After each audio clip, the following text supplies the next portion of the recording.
नमस्कार, मैं हूं संदीप चौधरी। आज सीधा सवाल में बात होगी आरक्षण पर घमासान की और हिंदू मुसलमान की। दरअसल ये लोकसभा चुनाव अब हम स्लॉग ओवर्स में हैं, 2 चरण बचे हैं। इसकी शुरुआत में ही जब नारा बुलंद किया बीजेपी ने, एनडीए ने, अब की बार 400 पार, बीजेपी 370 और एनडीए 400 पार, तो कुछ हिला था विपक्ष। फिर थोड़ा संभला तो उन्होंने भी पलटवार किया और उन्होंने कहा कि ये नारा जो बुलंद किया जा रहा है, दरअसल 400 पार करेंगे तो संविधान बदल देंगे और आरक्षण व्यवस्था खत्म हो जाएगी। वो तार आरक्षण से होते हुए रोजगार पर जुड़ गए। अब बीजेपी भी थोड़ी असहज हुई, लेकिन कुछ लूज बॉल्स विपक्ष की तरफ से भी आई कि हां, मुसलमानों को हम आरक्षण देंगे, लालू प्रसाद यादव ने कहा। तो बीजेपी फिर फ्रंट फुट पर आती दिखी और कहा ये तो सारा आरक्षण मुसलमानों को देने वाले हैं, 15%। ये तो बजट का आवंटन मुसलमानों के हिसाब से करेंगे, उनकी जनसंख्या के हिसाब से। तो वो हिंदू मुसलमान नैरेटिव और मजबूत होता दिखा। लेकिन अब जबकि 2 चरण मतदान के बचे हैं और मैं पिछला चरण जो मुकम्मल हो चुका है उसे भी जोड़ दूं, तो ये उन इलाकों में है, ये आखिरी 3 चरण, आधी से ज्यादा सीटें उत्तर प्रदेश की, बिहार की, बंगाल की, उड़ीसा की और झारखंड की, यहां पर वोटिंग होने वाली है। और यहां पर गरीबी और गुर्बत भी है, ये बीमारू राज्य भी हैं, आरक्षण की यहां मांग भी है, हिंदू आइडेंटिटी और मुस्लिम जनसंख्या वो दोनों कदमताल करते भी दिखाई देते हैं। तो ऐसे में कल कलकत्ता हाईकोर्ट का एक अहम फैसला आया। कलकत्ता हाईकोर्ट की 2 जजों की खंडपीठ ने जो पिछड़े वर्ग को आरक्षण दिया जा रहा था पश्चिम बंगाल में, और जिसमें 42 जातियों का वर्गीकरण किया गया था पिछड़ी जाति के तौर पर, उसे खारिज कर दिया गया। यह हुआ था 20 मई 2011, बल्कि मैं कहूं 5 मार्च 2010 से मई 11 2012 तक जो ये वर्गीकरण किया गया था कि जी ये अवैध है, ये गैर कानूनी है, गैर संवैधानिक है, क्योंकि जो पिछड़ा आयोग है राज्य का, उसने ऐसी कोई सिफारिश नहीं की थी। और सीधा आरोप मढ़ दिया सूबे की मुख्यमंत्री ममता बनर्जी। वो मैंने 20 मई 2011 को जिक्र किया, दरअसल ममता बनर्जी ने बतौर मुख्यमंत्री पहली बार तब शपथ ली थी कि उन्होंने मुस्लिम वोट बैंक को साधने के लिए भरमार कर दी मुस्लिम जातियों की, इन 42 जातियों का में जिनका वर्गीकरण पिछड़ी जाति के तौर पर किया गया। अब इन्हें कोई नौकरी या कोई फायदा नहीं मिलेगा पिछड़ी जाति होने का, लेकिन जिनके पास नौकरी है वो अपनी नौकरी जारी रख सकते हैं, उस पर कोई तलवार नहीं लटकेगी, उस पर कोई गाज नहीं गिरेगी। अब यह अपने आप में गंभीर मामला हो जाता है। क्या एक समाज का तुष्टीकरण करने की कोशिश की गई सियासी फायदे के लिए, वोट हथियाने के लिए? और बीजेपी यह मौका कहां चूकने वाली थी? प्रधानमंत्री मोदी ने सीधा निशाना साधा, कहा कलकत्ता हाईकोर्ट ने इंडी अलायंस को बड़ा थप्पड़ मारा है। पश्चिम बंगाल सरकार ने गैर जरूरी और गलत तरीके से मुसलमानों को ओबीसी में आरक्षण दिया, सुर में सुर मिलाया। अमित शाह ने, ममता बनर्जी पिछड़े वर्गों का आरक्षण छीनकर मुस्लिमों को देना चाहती हैं। ममता जी का कहना है कि वे हाईकोर्ट के फैसले को स्वीकार नहीं करेंगी। और यहां पर ममता बनर्जी की जो प्रतिक्रिया आई है उस पर भी गौर करने की, तवज्जो देने की जरूरत हो जाती है। उन्होंने कहा मैं नहीं मानने वाली यह फैसला, कतई नहीं मानूंगी, और रिव्यू पिटीशन सरकार दायर कर सकती है सुप्रीम कोर्ट में। और ममता बनर्जी ने यहां यह भी कहा कि ये तो जानबूझकर डरा रहे हैं तापसशिली जो वहां पर जनजाति है, अनुसूचित जनजाति, कि उससे क्यों जोड़ दिया। और ममता बनर्जी ने यहां तक कह दिया कि मैं उस हाई कोर्ट पर कितना भरोसा करूं, यह ममता बनर्जी का बयान है, जहां पर एक हाई कोर्ट के जज रिटायर होने के बाद बीजेपी के उम्मीदवार बन जाते हैं लोकसभा चुनाव में।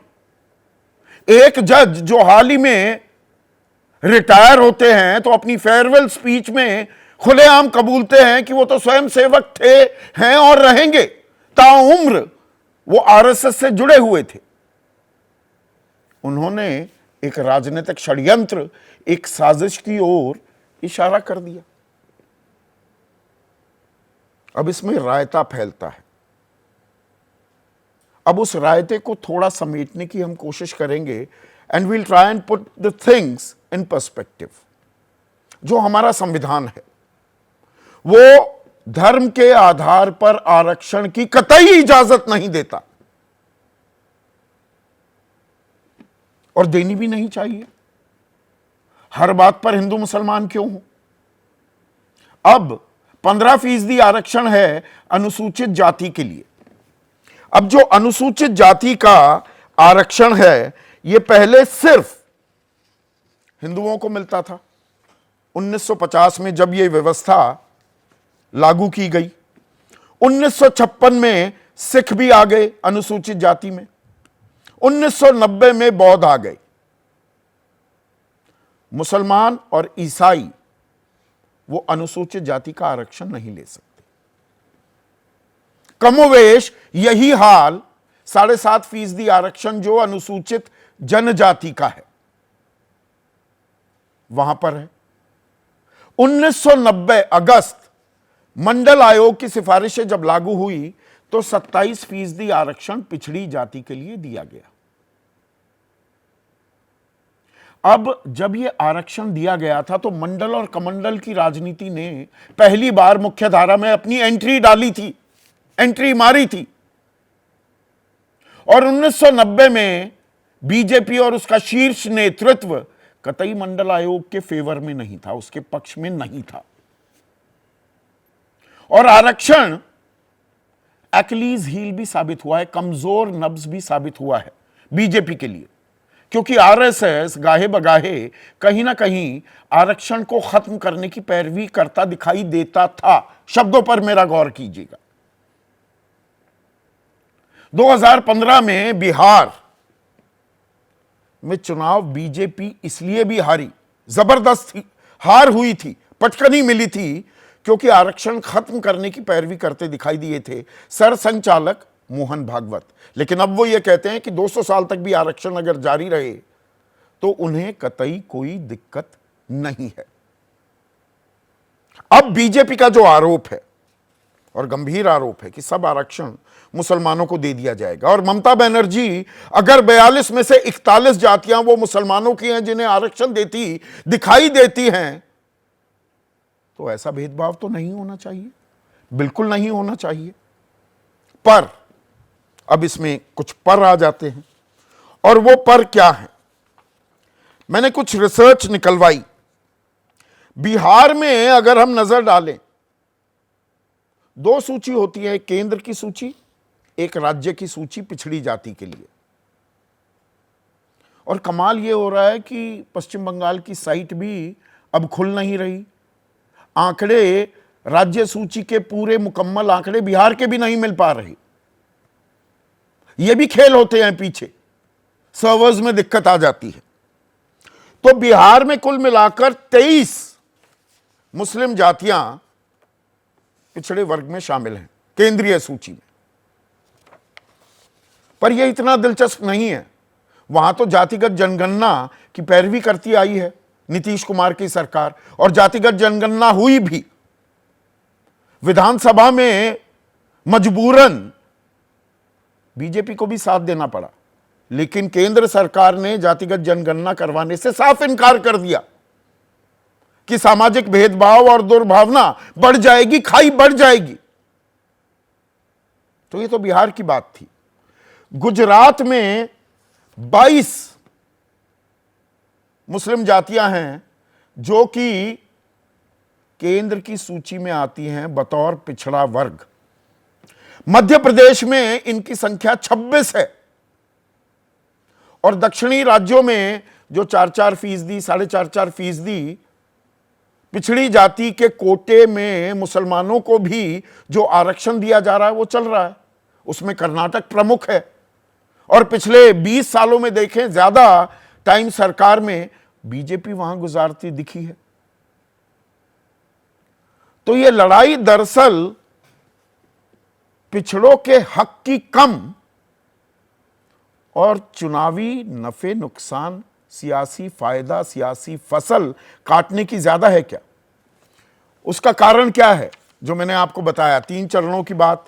ये राज्य कौन से हैं? 5 राज्य मैंने गिनवाए, 3 पर ही अभी ध्यान देते हैं, बिहार, उत्तर प्रदेश और पश्चिम बंगाल। आने वाले 2 जो चरण हैं, 16 सीटें अभी बिहार की बची हुई हैं, 27 यूपी की और 17 पश्चिम बंगाल की।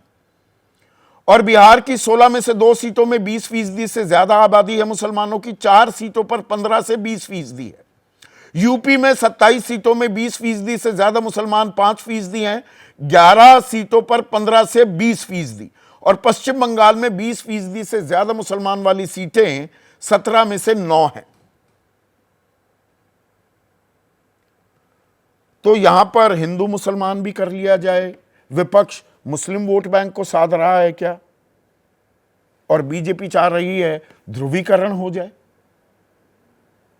और जब हम आरक्षण की बात करते हैं, हम ये कतई नहीं हमें भूलना चाहिए कि इकोनॉमिकली वीकर सेक्शन जो है, आर्थिक रूप से कमजोर जो तबका है, और उसमें धर्म की कोई बाध्यता नहीं, हिंदू को भी और मुसलमानों को भी। यह ताल भी ठोकी केंद्र सरकार ने जब यह आरक्षण लागू किया।